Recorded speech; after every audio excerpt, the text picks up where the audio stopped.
And welcome back, ladies and gentlemen, to another episode of Generation Shock. That's right. It's us. We're here, and it's on the day I told you we'd never do. It's Thursday, but that's okay, because sometimes you got to change it up, bitches. Yeah, you do. Anyway, you know what time it is. It's that intro time. Let's hit it.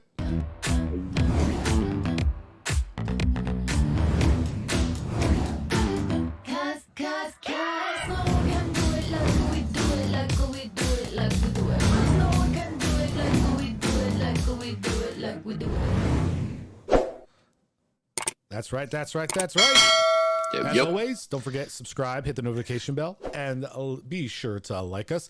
As always, I am one of your most beautiful hosts. I am the monster on the mic. I am Shek Monster. I have with me, as always, Phoenix Born 63, and I am Messiah. You know you almost said 69, bro. You know you almost said it. You can tell he's like Phoenix Born 63. Oh, wait, what number is that again? Shit. Okay. So, how was you guys' weeks this week? All right, you can start it off first. Okay. All right, so nobody just... for me, it was like right now I have a headache right now because I had to wake up early. I had to handle some console launches event that was happening, and I have a headache. People they really want what they want. Good stuff. Yeah, no girl cares. Well, okay. I've been awake. I know nobody cares, but I've been awake since like 6:30, and nobody gives a fuck. I had something better than that. Okay, go ahead, Mr. Phoenix. Nah, it was pretty rough at work. I had to replace a lot of stuff, and today was that day. And then I had a headache as well, and I tried eating and napping. I tried drinking a chocolate shake. Nothing's working right now. So that's where we're at today. All right. Well, I think it's about time to hop into everybody's favorite intro. What do you guys think? Let's go. Okay, let's do it.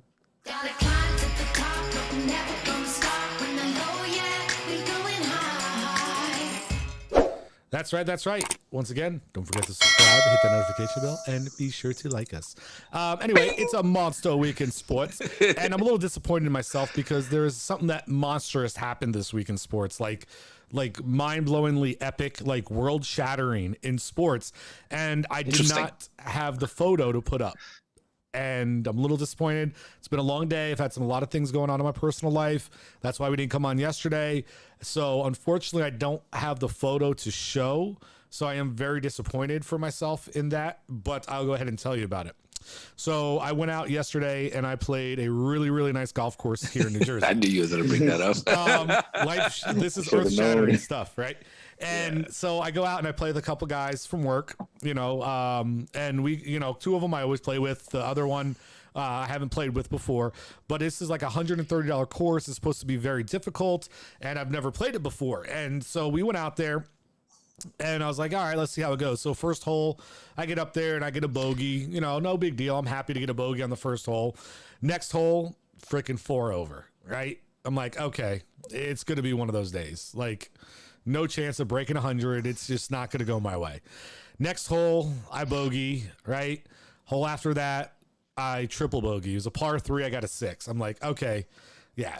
First 4 holes, I'm over what? 4, 5, 6, 7, 8, 9. Yeah, I'm over 9 after 4 holes, right? I'm 9 over. So okay. I'm like, this isn't going well. All of a sudden, the 5th hole, I get a par. Then I get another par. Then I sink a birdie. I'm like, oh shit, that's a pretty good 3 holes. Now you should be 8 over. Correct. Then I get a bogey. And then I get another birdie to end that round, to end the 9. So I ended with a 45. Right. Okay. So I've started to find my groove a little bit. I start out the next set, man, and I'm just getting par. The second half of it. Second half of it.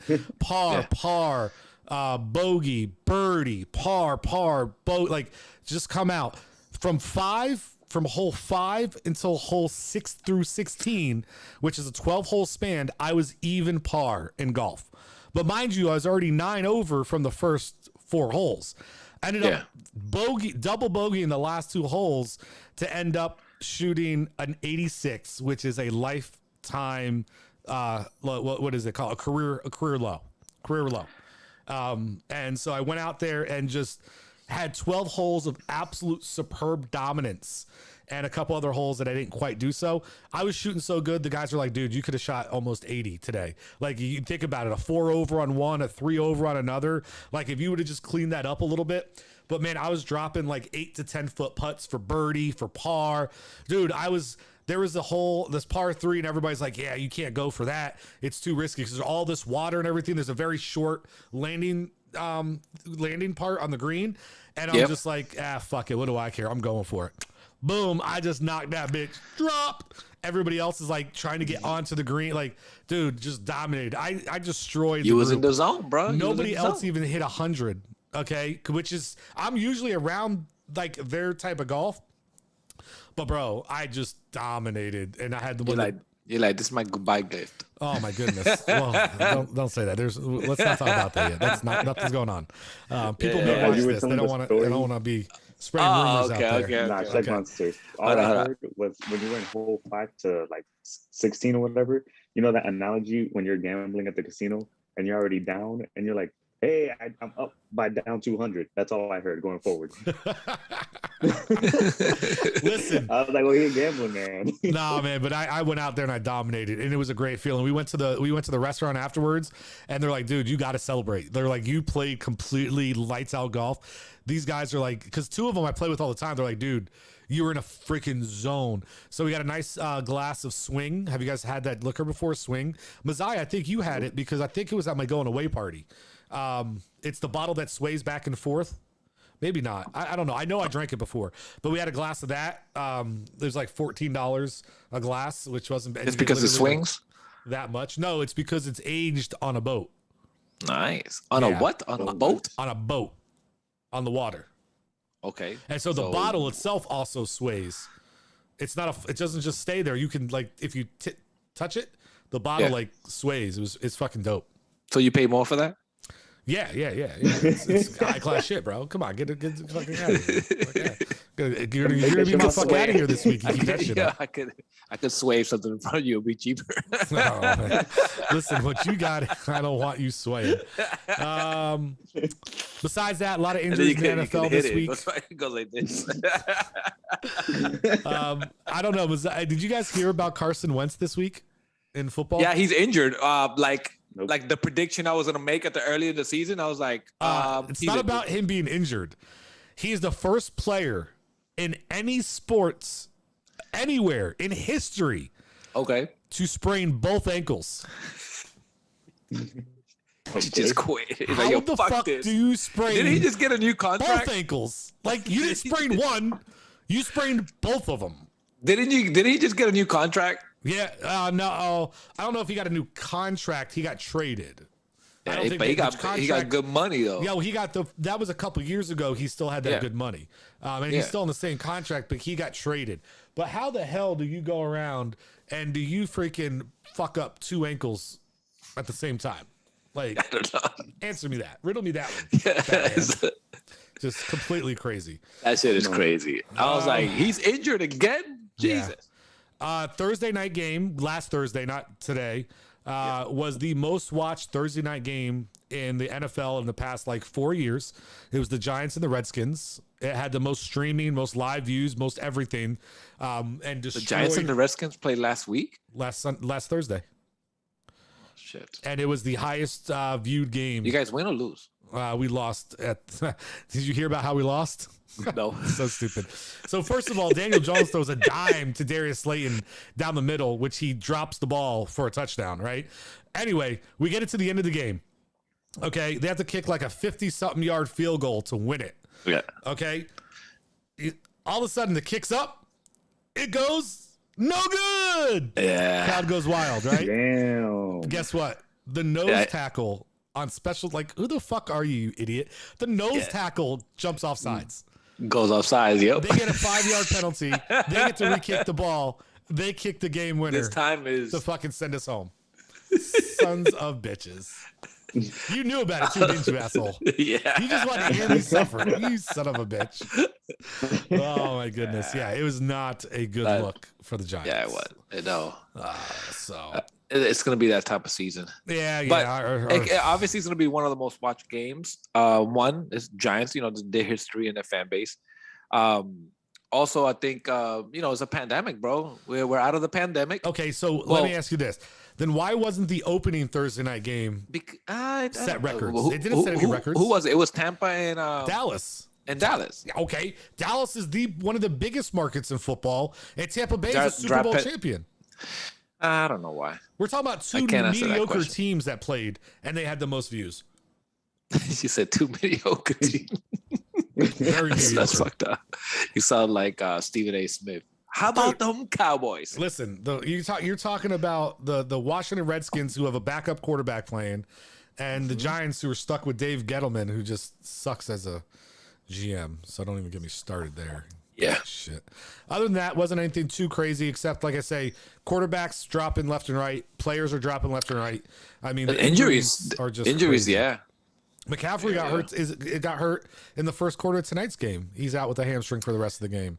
The quarterback, Tyrod Taylor, got hurt last week, so they got a rookie starter over there. I mean, it's just ridiculous, the injuries that are going on.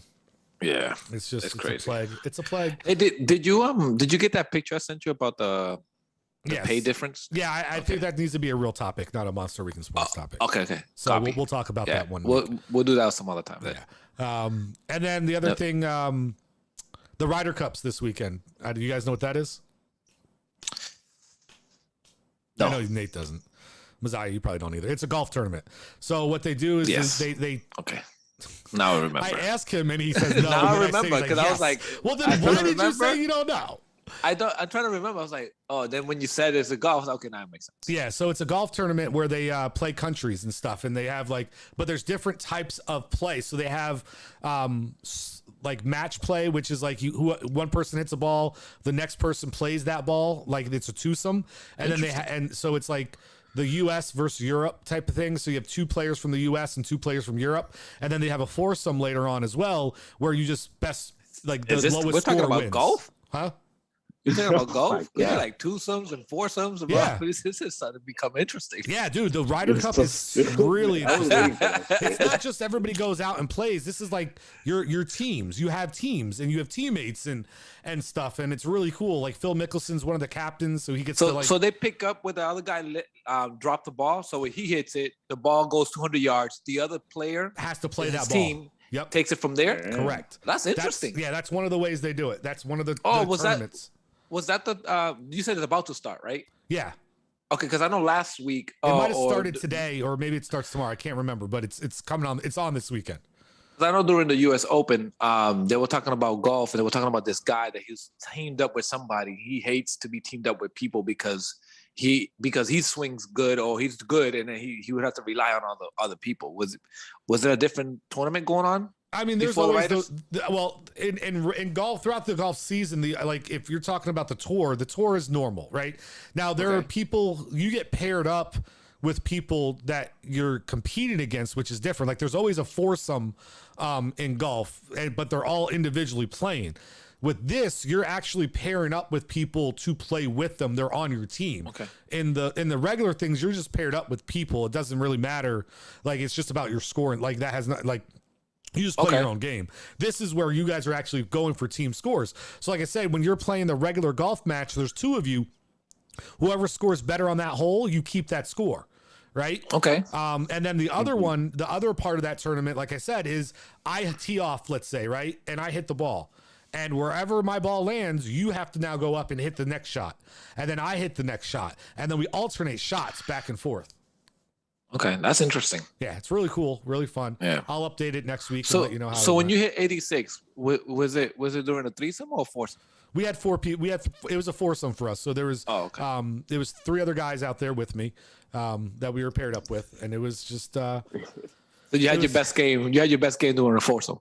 That's awesome, bro. I can see the motivation there. Mm-hmm. Okay. Yeah. Okay. Phoenix, don't encourage him, please. With these bad jokes. I can, don't encourage him with these bad jokes. I can already tell where he's going with this conversation. Yeah. Right when I want to drink water, he does it. It's kind of like that tag team wrestling shit, right? You know, you do better with a tag. Speaking of wrestling, any wrestling news? From what I saw between my 8-page paper, I saw on Monday, bro. Don't even get me started on that. The only thing I saw was the main event on Monday Night Raw for WWE. It was Roman Reigns, the Universal Champion, Big E, the WWE Champion, and then Bobby Lashley, who lost the title. And it was interesting. Like, it was really good. It was one of the few matches I've seen where the crowd actually cheered for the match to continue. Nice. And that's saying a lot. Like, recently, the matches have been trashed. So that was a good one. What ended up happening was, I believe, Bobby Lashley took the loss or something. I don't remember the ending, but they had to protect both champions, obviously. So the only way to like to make sure the match is okay is you let Bobby Lashley lose. And I think Roman Reigns got the pin, if I remember correctly. But it was like the overall style was good. Like, I liked it. It wasn't just, okay, these two people fight. Okay, now this person jumps in, kind of like picking their spots. Yeah. So that was chill. Bro. I saw, I believe, went yesterday on AEW. It was Bryan Danielson versus Kenny Omega. That I saw like part of it. I didn't see the whole thing, but that was a match. It was so good. On a 60-minute time limit, they put it to a draw. Which Interesting. At first I was against it. I was like, why did you put these two fighters already? But then I realized if you go to a draw, well, Daniel Bryan can't lose on his first match. And Kenny Omega's the champion, so he can't lose either. So if you do a draw, it continues the story going forward. But that was a match. I like that one a lot. Yo, Phoenix, have you watched the Untolds series? No, I haven't. My stepdad does. Are they good? Dude. So the first one I watched was about Macho Man Randy Savage and Miss Elizabeth. Okay. Dude. Were they a real couple? Yes. That's the whole point of it. They were married in real life, okay? And they got together, and he was so possessive and so obsessed with her that he made her kind of part of the show, right? And so she became the first female manager ever in wrestling, okay? And they toured together, did everything together, and it was this huge thing, right, about his career and his relationship with her and how possessive he was of her and stuff like that. And then it went into, they ended up like how the story was, and she's supposed to be quiet and not outgoing. Like, it was part of the whole thing, the persona, and how they just revolutionized and changed kind of that wrestling dynamic and couples. And she's the first woman to really be involved in it. But then they were telling the tragic story about how they split up because she wanted her freedom.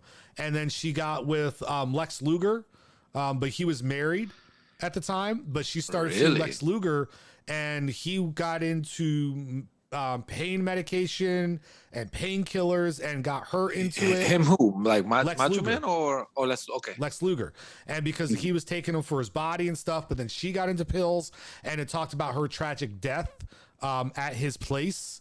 And you heard the 911 call that he called in trying to get the police to come there and everything. And it talked about her tragic death and how it affected Macho Man, because even though, when Macho Man left the WWE and went to WCW, they weren't together, but he demanded that they gave Miss Elizabeth a contract at the WCW.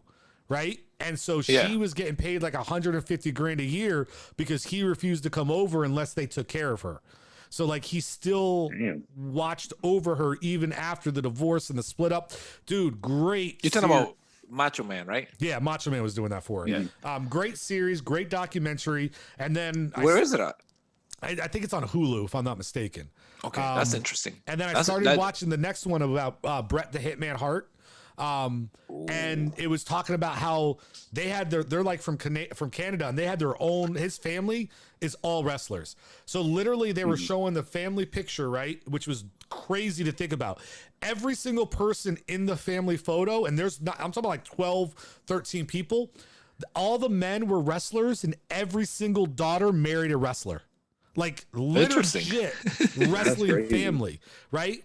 And that's how their family was. And then it was talking about how something happened, and I didn't get to finish it, but they were talking about how something was happening that he got the title, right? And they tried to fix and this is when people found out that wrestling was fixed, and they wanted him to lose the title, and he refused because he says, I'm a wrestler. I don't do that. Like he was he took the shit real. He didn't take it like that. And spoiler alert for anybody who doesn't think wrestling's fake. It's not fake, but if you still think this is real, the matches are predetermined on who's going to win, right? Yeah. But they start talking about that and how he met Shawn Michaels and they started to team up, right, and become friends. And then there was actual real animosity between them over a woman or something like that. And so like the animosity, like they're talking about how does wrestling mimic life or is life mimicking wrestling?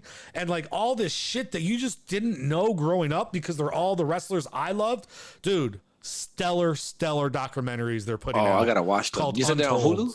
Yeah, on Hulu, I'm pretty sure. I have to watch it now. Oh my goodness, man. You'll learn so much insight. Like there was Hulk Hogan's wife was one of the main people in the Macho Man, the Elizabeth one, because she was like one of the only wives that actually traveled with her husband. So, you know, Hulk Hogan didn't go on there and talk, but his ex-wife was on there, and you hear the stories about her friendship with Miss Elizabeth and everything. And they were talking about like literally, this is how crazy shit was.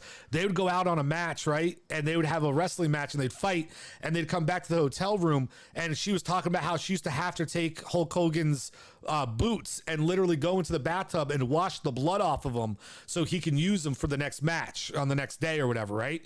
And she was saying, but think about Elizabeth, right? Not only is she having to do all of that for Macho Man, but she also has to worry about her wardrobe and what she's going to wear and what she's going to be looking like because she's actually part of the show, right? And it's just, dude, it was nuts. Oh, that's going to be, awesome. I'm going to binge those things, bro. Dude, so good. I recommend everybody, if you even think that if you are like wrestling or you only watched it when you were a kid like I did, go back and watch these documentaries. It will change the way you look at the WWE and the WCW and the WWF. And them as athletes. Yeah, and them as athletes. Yeah, it's incredible stuff.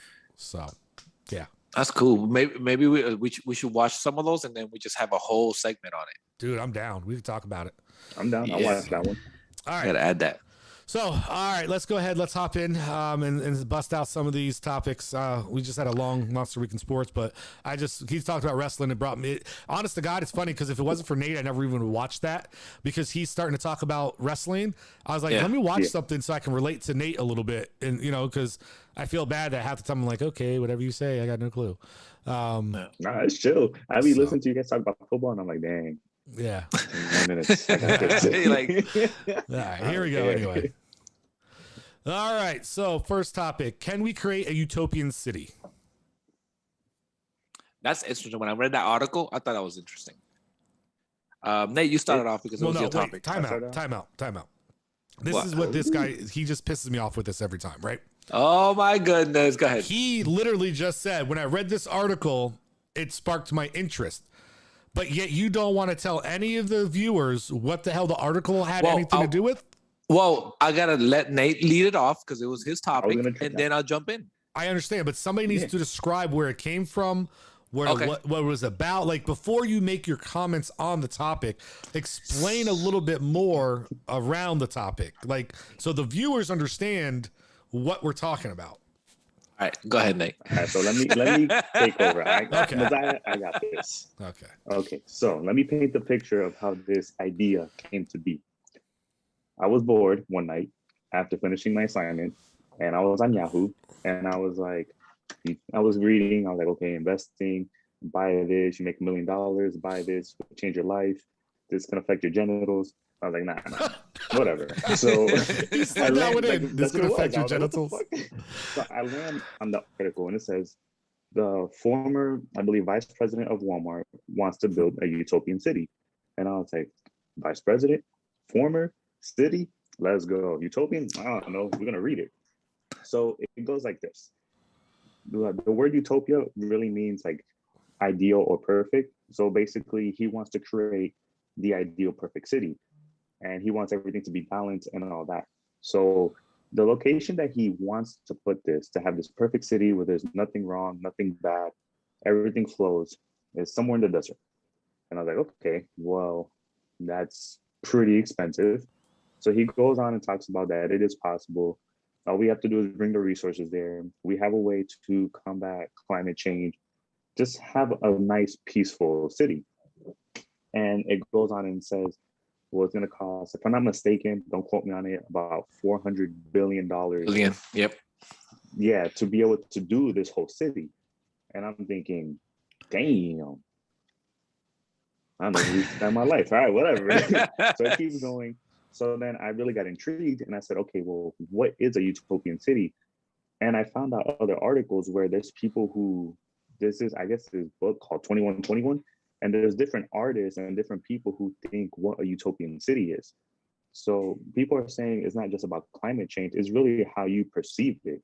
There's different countries, I believe Japan had this idea where all the houses are on trees, and that would help stop deforestation and help maintain nature. Then they talked about LA, where since nobody's really using cars and we're out of gas and natural resources, we're using the cars as the buildings and the infrastructure to be able to keep producing it. And now you just have the expressway for biking and walking and all that. And there's some in Europe, there's this group of islands where obviously like the world just had too much water and where they have the lanes over it, but there's different islands where the homes are. And then you just travel across between the boat and the highway. And that got me thinking, well, maybe it can be possible. Maybe not now. It's just too much going on. But it's a pretty interesting idea where to make a city where it's peaceful and it's perfect and there's really nothing that can go wrong. And that's how the idea started. Okay. Yeah. When I was reading that article, there's actually a few cities that there's actually cities that exist, but the one that you're talking about is more futuristic. When I read it, I was reading about this woman. I think it was in India. She created this little town, utopian town or city, and then basically everybody. Her concept was where nobody owns the land. Everybody shares they grow their own crops. Everybody pitches in and builds their own little areas, and then they just help each other out through everything. They educate each other's kids, and they built their own little city where you don't owe anything to anybody. Everybody's peaceful and all that. When I started reading this one, I was reading into it. I was like, man, this would be great if it really does happen. Where he wants to make it where people would ride bikes, self-automation stuff. So a lot of self-driving cars and all that. Mm-hmm. So what he's trying to build, his vision is very, very futuristic and very energy in mind, right? Where it's using natural sources, solar panels and stuff like that, where it's a self-sufficient city, I think it is, that he's trying to build. And the tower he's trying to build on it kind of simulates or emulates like some kind of like a Eiffel Tower, but a different concept behind it. He already has an engineer. Like I think this is something he really wants to push forward. Really? Yeah, he already did a budget where I think is to start it off, it's gonna host 55,000 people.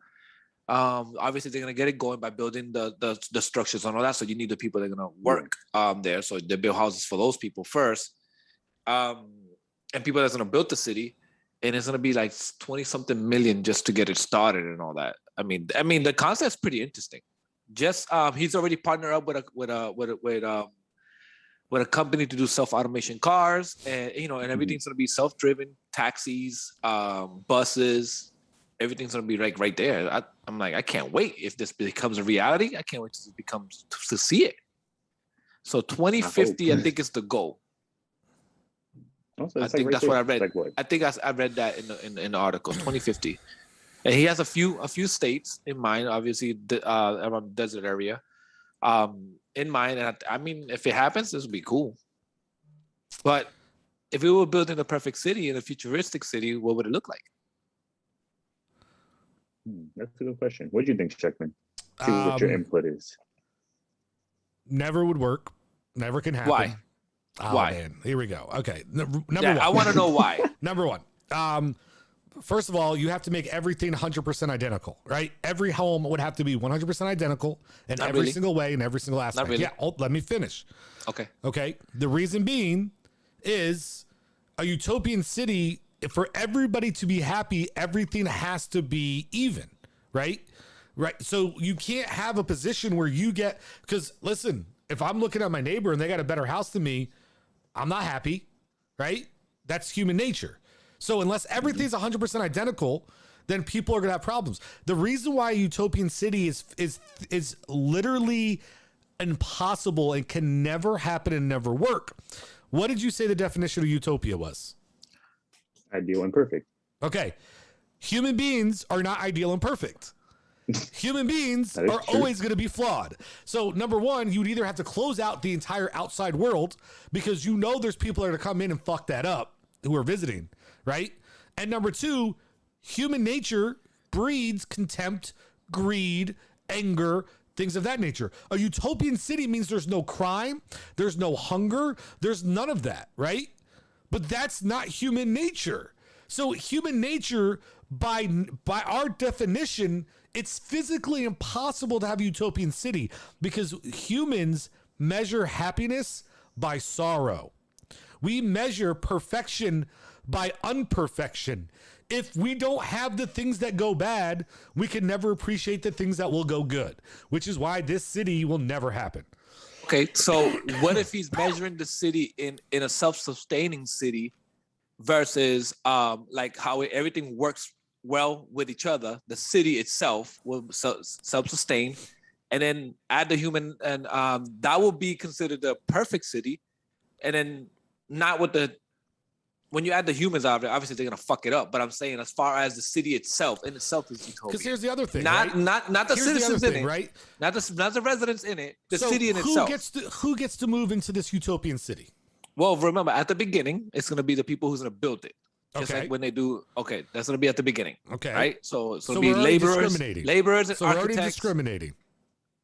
Well, This so is basically like then you know what you're. how is it discriminating? Hold on, Then let you me get finish. then you get This the is- job this that is- does this- the laboring. This is no different than when we talk about the end of the world, right?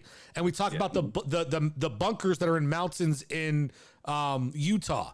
And guess what?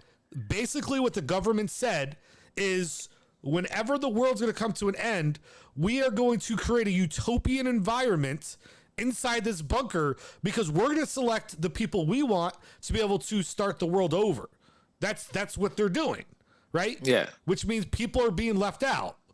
That's what the utopian city's trying to do. So you're a farmer, you're worthy. Guess what, Messiah? You can't live there. Guess what? Phoenix, you can't live there. Monster, you can't live there. Why? Because you're not bringing any value to this utopian city. You're not doing anything productive for the city. What? So the So common person how will was- never be incorporated. Okay, so the laborers, the city has to be built, right? Yeah. Okay, so Those are trade they're- labor. Those are people who have trades. We don't have Okay, those they got. trades. I can learn a trade, bro. Trust me, I'll learn Dude. the trade to build a city. I'm just saying. Right? So what I'm, and But that's so the wait, thing. so how is Are that you gonna let- discriminating? you're gonna let First, you're gonna start it off. First, you're gonna start it off with laborers. They're gonna have their own Hold little on. community, obviously, right? So They now, have their own little so now you're segregating people by No, their you start- profession. You start it off their little by communities. little, and Okay. then you get it builds bigger and bigger. So you're telling. So what I'm saying though is I'm a guy who I'm the guy who cleans sewage, right? And I have the same house, and I'm living next door to a guy who's a heart surgeon. We won't need a heart surgeon at the moment. We got to build the city first. I'm saying once the city's built, we'll need doctors, right? Yeah, you need medic Yeah. in Okay. case somebody So gets you're hurt. telling. So if you're a doctor, you're gonna be like, you know what?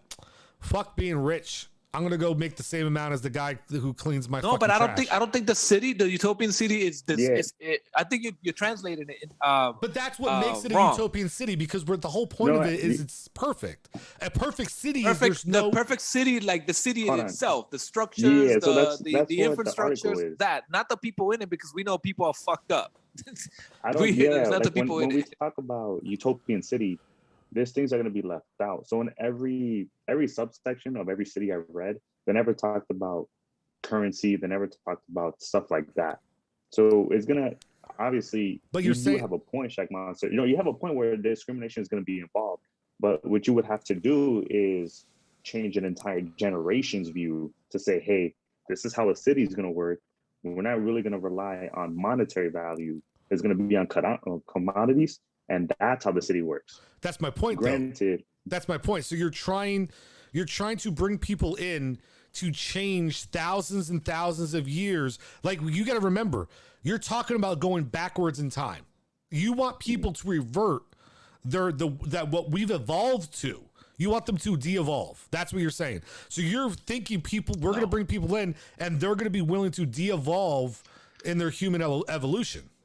No, they're just gonna evolve mentally in how they think. No, they're de-evolving, right? Because because it's a city we lived in cities based on bartering and community and those types of things. Where it took a village. Hold on, it took a village to raise a kid, right? We lived in those. We evolved out of that. Yes, but this utopian city, right? It's the way I took the article is. They leave the human element out of it, right? We're gonna add that later. Let's build a city that we can, for example, what do you call it? Planet conscious. What I mean by that is it's gonna use solar panels. It's gonna use self-driving cars or electric cars. It's gonna use things that you're not gonna that pollutes and damages this planet. And it sustain itself with the 5G and all that shit. So you're gonna have a planet, a city that's gonna run off of that.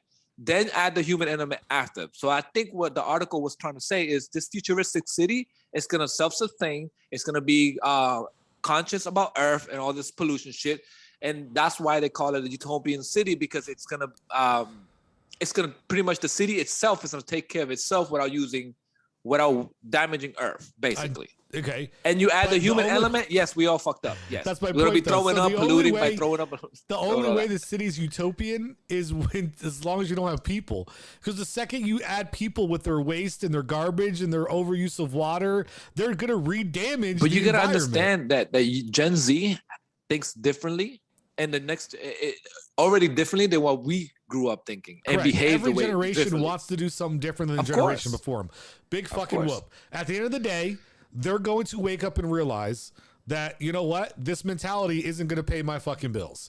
I'm not going to become rich and be able to have nice things in life. Well, remember, this generation is also helping fight the barriers of racism. It's helping. There's changes. We're talking about. No, but I'm just saying there's more acceptance now. So they might be. We don't know what it's going to be like a few years from now. I know. What I'm trying to say though is, at the end of the day, as these kids get older, the real world starts to kick their ass. The reason why these kids feel that way is because they're being coddled by my generation, right? We're giving them whatever they want. They don't have to worry about work, like getting jobs at 18. They're supported. They're being taken care of. You know what? At some point, that shit's going to run out, right? You're going to have to go out there and stand on your own 2 fucking feet. And the thing is, they're going to start to realize the world isn't such that place that they can. Now the social part, right? You could still, that will never die, right? The equality, inclusion, all of that will be a lifelong thing for this generation. I'm not talking about that, but what's the one thing we've said about this generation outside of their social movement? Is it not one of the most laziest and unwilling to work and everything else generation that we've ever had? Would you not agree? Yeah. Okay. I think so. I believe so. Yeah. So at some point, if they're not willing to do those things, then guess what? One of two things are going to happen. Either they're going to have to change their views and values on that, or we're looking at a very unbright future ahead of us. Well, think about this. If you could hold on, here's the thing. The other countries out there, their generations aren't like that. They're still out there being hardworking and trying to stand on their own and things, because they don't come from an environment like, let's be honest. You think the generation in China growing up right now is living off the teat of mom and dad and able to just focus on social injustice? Or do you think they're out there having to try to make sure they're becoming doctors and lawyers and engineers and conquer the world like the people who predecessed them, right? Mm-hmm. So all we're doing is setting this country up for failure, because those people aren't going to be ready to lead us when the time comes. I'm nervous about how this generation is, because I'm working with these kids, and they come into work whenever the fuck they want. They call out whenever the fuck they want. If they lose their job, they don't give two shits, right? That's because they still live with parents. That's my point. That wasn't the way that my So generation. how is that? How is that their fault? It's their parents' fault. Is raising them that way. I never said it wasn't, but my point okay. is, but this is where they're at, and that's why I say so. So once if they're parents- lazy, they're being raised by a generation that's. If they're lazy now, they're being raised by a generation that's lazy. no, Or does it follow? There's a Bro, difference. There's a You gotta difference. look at it like that. There's the different. No, because the difference is, what does every parent want to do for their kid? To give them a better lifestyle than what they did. Absolutely. They're my point. But So I that got doesn't raised mean where. that- hold on. Listen, I got raised. So that doesn't where mean the I had parents to are take the being garbage out, lazy. clean my room, and I had chores, right? I told my son to do the same thing. Hey, you gotta go throw out the garbage. Hey, you gotta do this, right? So if I would have said no, I'll take care of the garbage, and my son never did the garbage or never cooked, that's my fault. I raised him that way, and then he's gonna raise his kid to also do the. Okay, so that's two different arguments. That's not saying the generation's lazy; they're just bad parents. That's a different story. So, but if you're saying this generation is lazy, Yes. and then you're also saying that the It parents could be from bad is to be. parenting. It's not because that generation was lazy. That's what I'm saying. There is a difference. Okay, all right, but that's what I'm Yeah. saying. So they're being raised by a parent that's lazy. So how is that? Phoenix, do you understand what I'm saying about the difference between it? Yes and no. I hear what you're saying in terms of the current generation being lazy and then the previous generation raising them being lazy. But Mosiah has a point. It's from parenting. So, Well, that's what my point is, though. Parents, just because you're a bad parent doesn't mean you're lazy. Yeah, but what you're saying is you're taking a sample of a few families and saying this is the generation. Exactly. Yeah, That's what you're exactly. saying. No, I'm looking at the. That's a huge different argument versus, okay, we literally have people in, like, let's say Gen Z, whatever, this generation trying to do whatever they want, like you mentioned, someone that you work with, they're not working and all that, versus saying, okay, well, the family down the street didn't want to raise their child for whatever reason, but the other two families on the other side of the street are trying to make sure that their child or their children are trying to change the world in their views. So that's two sides of the coin that you're trying to argue. That's why I can't agree with you. But then if you want to classify generation off of a small sample size, then it has to be identical throughout the way. Yeah. Well, but once again, I'm not saying that, but the difference is saying that the generation who's raising these kids are lazy is not an accurate I'm just statement. saying if it's their parents' fault that they're lazy. That's different than saying the parents are lazy. If the parents are raising them to be lazy or They're not- allows once them again, to be lazy. The parent doesn't have to be lazy to be a bad parent. That's all I'm trying to get across. Oh yeah, you're right. Okay, you're right. That's all I was trying to say. So the generation before them is not a lazy generation. There But just you might can't be put a a lot whole of bad generation parenting. based like Phoenix said. You can't put a whole generation based on a small sample that they're lazy. But it's not a small sample. It's a very big sample size throughout this country. What people are saying about this generation. They're a generation Because you got to who doesn't understand, want there's to different work. classes, right? There's different classes. I give you an example. I'll use the Kardashian as an example. They got raised by a father or a stepfather that's a marathon runner, right? A successful marathon runner. The actual father is a lawyer. The mother, I think she was a housewife. I don't have information on the housewife. They were raised with money, but then their mentality was, I gotta make my own money, and now they surpassed their parents' money making. So then, what do you think they're gonna teach their kids? That okay, now you gotta make your own money. They're not just gonna hand them down the money. Well, they could, and they probably would, but they're gonna set them up for success to be more successful than them. That's not being lazy. There's a different class that you're in. It's how you get raised. I get it, but once again, now you're going back to what you're fighting that same argument you just made. You're talking about one specific family. No, I'm just saying. I'm using first that. and second of all, the kids you're talking about are the kids from our generation. Their kids will be the generation that we're talking about. But I'm talking about the up. different classes, right? Because if obviously we're surrounded by. But you just proved. Once again, you proved the point about a generation, right? They were still raised in a generation that you need to go out and work hard. Now, the definition of their work is different, but they work hard at what they do. What they do, I know people say it's easy because they're famous for doing nothing, but the companies they're building, the amount of shit they go through on television, it's not easy what they're doing. They're working hard for their money. You see what I'm saying? Okay, yeah, I do. I'm trying to understand this statement from Sheverson. Without the modern elements, you have Jonestown. Don't drink the Kool-Aid. I don't know what Jonestown means. Or did I read that right? Doesn't ring. Yeah, it doesn't ring a bell. I Unless you're talking vaguely about like rings the a bell, Joneses. but I can't remember what Jonestown is. The only thing I could think of is that expression on like what the Joneses have, or trying to keep up with the Joneses. That's the only thing that would come to mind, but that's about it. Yeah. But Okay. anyway, like I said, I mean, this is not something that's new. If you talk to, I mean, this is like science, like there's studies on this, how this generation is more worried about the social, which is not a bad thing. Don't get me wrong. They're more concerned about the social injustice that are going on in the world rather than, But that comes from the previous the previous generation. I give you an example. Our generation. It's not. You're because wrong. my son's generation is not Gen Z. My son, the generation after him is Gen Z. So I'll give you an example. My son's generation got society said we got to stop bullying.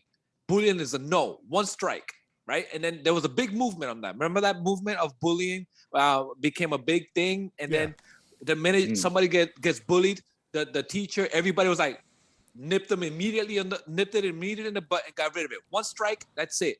So the next that generation is raising the kids now where they got raised with the one strike rule. Like, I'm gonna use the bullying as an example, one strike rule. So now what do you think they're raising their kids that you shouldn't be taking any shit from anybody.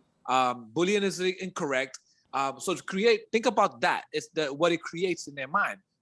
Social injustice, all that. So that's what's happening. No, you see, you're not looking at go back and look at the last 100 years. Okay, let's do that, right? And we look at society, right? We went through the World War II, right? Mm-hmm. Okay, and we had people that went out and worked their ass off, sacrificed, had to survive through a depression, right? Yes. Okay, what happened to their children? These people who were the salt of the earth, who made this, who built this country and died for this country. What happened with their children? What happened with it? They became hippies and tree huggers and marijuana lovers, right? They were the complete opposite of the people who raised them in their mentality, right? Mm-hmm. Then what do? Is you take those kids, right? Those people have kids, right? And what happens? We get the 80s and 90s, right? And we get back into big business and trying to be entrepreneurs and create companies and all this shit, right? The dot-com boom, the internet boom. Correct, right? So now it started in the 80s. We get these people who are now back into the business movement, right? Not into free love and everything. And now guess what? These people are having kids. And now their kids are the ones who are into these social movements, right? They're not worried about jobs and work and all of that. They're focused on changing the world, just like the baby boomers kids were focused on peace and love, man, and all that shit. This is the way the world works. We go through phases. The generation always tries to be completely different. So that's where I say you're wrong about the raising thing, right? Because when you focus on who's raising them, however you're raised, I'm not saying it's and remember, this isn't across the blanket, across the board. Yeah, of course, yeah. But the majority of those kids are trying to be the exact opposite of the people who raised them. And the hippies the kids of hippies didn't want to be like that. And so they went out and they want to create the internet and the tech boom. And they're the ones who said, I don't want to live my life like that. Right? Yeah. The hippies said, I don't want to live my life that I'm going to go die for my country, or I'm going to go, I have to go to college, or I have to get a job. I'm going to live my life differently, right? I'm going to have free love, expression, all that. Yeah. We're back into this. We're in an industry where we were taught to work hard, establish ourselves in this. And now we're getting back into the group of kids that are like, they're not hippies, but they're finding their movement because there isn't the war like Vietnam to focus on. So they're because remember, during that time of the hippies, there was what else? The civil rights movement, right? Yeah. That was huge. We're coming from the 60s to the 70s, yeah. Right? And then that disappeared, right? And guess what? Now the next generation, it skipped a generation.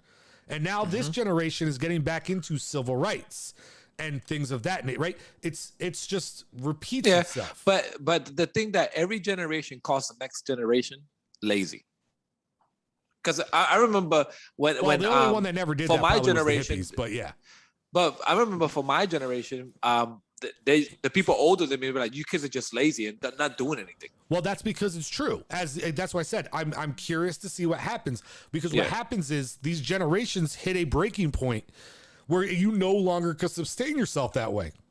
Just like the hippies, right?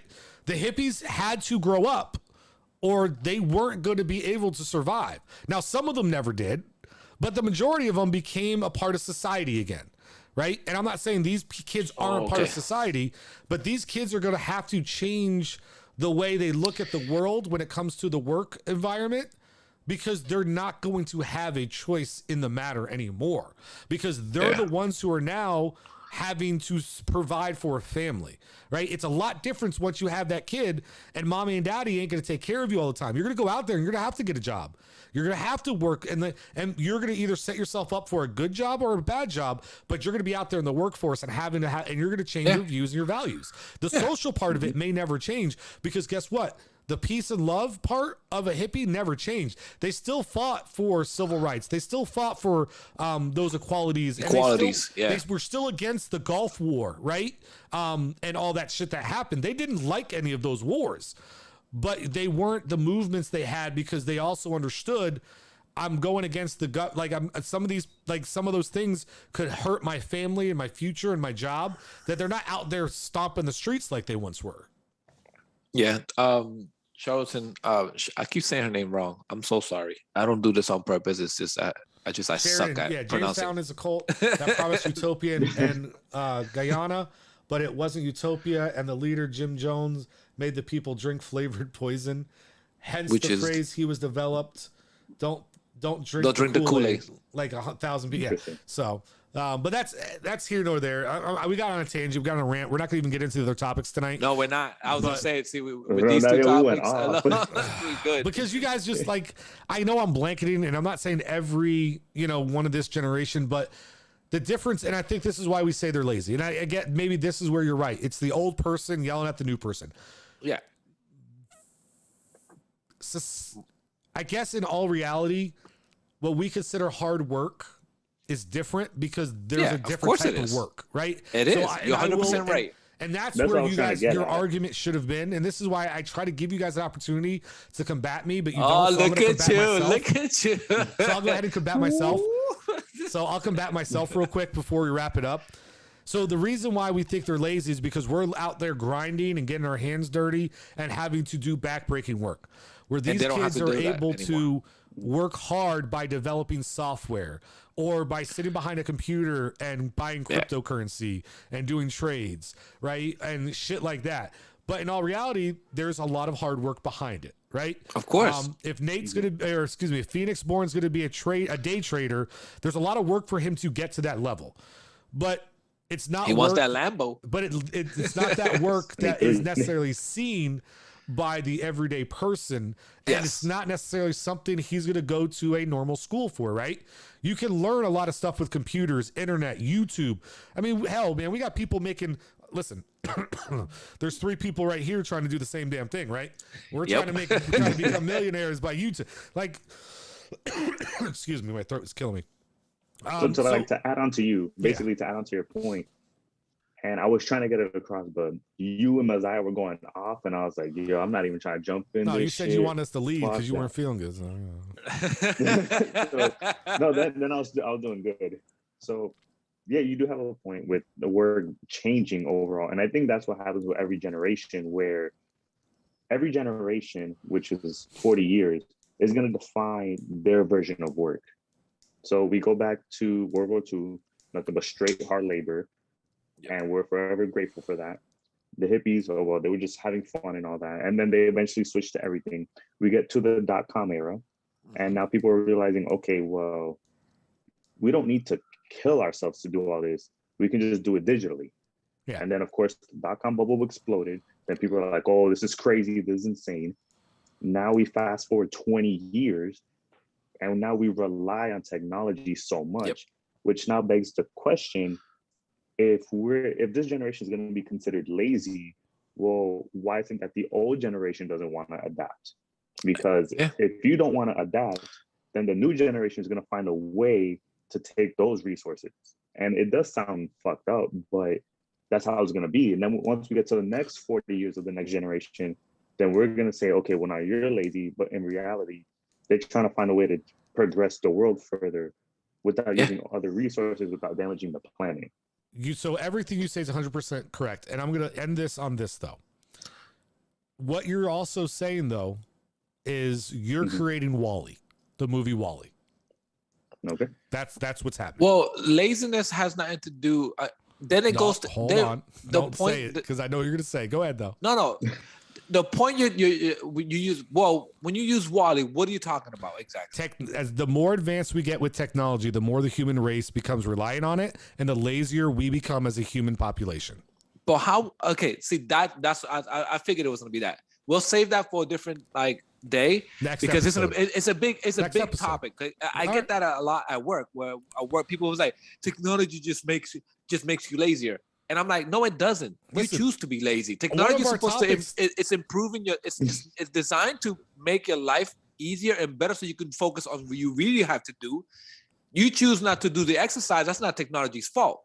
And then my next question is, did you arrive here in a car or did you arrive here in a horse? Because you're using technology. It's just a different era. Yes. Okay. Let's not get into this. So how is that making you lazy? Hold on. But that's a different topic for a different day. Yeah, that was supposed to be our second topic. Are we too reliant on technology? Yes. But we didn't get into it today. We will pick it up next week. I promise everybody we'll do a continuation. Messiah, what you just said, though, make sure you save that for next week. I will. Because I want to argue that, but I don't want to get into it because I want to wrap it up. Okay. Okay. No FOH here. No FOH today. I'm not trying to have no YouTube babies. I'm trying to wrap it up. No FOH. No FOH. This week. I got nothing. I got nothing either. Besides a headache. I have too many. I just have way too many. All right. We'll save it for next week. We'll cut it short. He wants to say one. He wants to say one. Hold on. Let's do the intro and then we'll leave Nate's FOH. All right. Let's go. Yes. We get one for this week. Go Nate.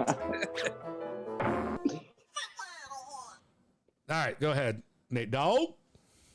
So out of all the chaos I had to deal with this week, the one that really just pissed me off. I had just got out of work from working out in the office, and I went to Walmart. I'm trying to build my Hot Wheel collection. I found a few, and I was like, all right, okay, damaged packaging, whatever. And I'll just put it to the side. I'm not gonna throw it. I find my selection. I get in my work van. And I'm like, all right, there's some people, when you have the hazard lights on and you're parking next to the entrance. So I'm like, man, there's 2 cars. Let me go ahead and go around. This old ass dude decided to go in front of me. And he's looking at me, honking the horn like, yo, I need you to move. And I'm like, dude, you see this big ass van and your small ass Honda. If you just back up, let me go through. So he kept honking the horn, and then he's pointing at me saying, move. Bro, if it wasn't because I had my uniform, I was getting out that van. I was getting out that van and just having at it. Yo, fuck out of here with that dude. I almost scratched his car. I almost got out the van. I'm telling you, it was going to get nasty. That's the worst case of road rage I've ever had in my life. Bro. Okay. Sorry to hear that. That's it. I saw a video, by the way, how to handle that. I saw a video this week on how to handle that. You know how you handle it? The best solution to that, you get out of your car, you turn up the music, and you literally just start dancing. You start fucking dancing. Okay. And just fucking groove. That guy will hit you with his car. You're just dancing along, and you're just like, yeah, dude. As mad as the guy is he gonna get out there? Because now if he gets out and he tries to fight you, you're not the instigator. You're not the assaulter. All you did was get out your car to just feel the groove a little bit, Just, yo, if he swung, I'm swinging. I don't give a fuck. I know, but now you can't get in trouble because you're just dancing. And then you'd be like Star-Lord. Because you didn't swing first. You'd be like Star-Lord. Dance battle. Let's go. That's how we solve problems. Yeah. So I can't. All right. Maybe I'll try it. Anyway, for Phoenix Born, for Messiah, and for the Monster on the Mic, ladies and gentlemen, have a great night. Can't wait to see you next week. We out. We got the right stuff.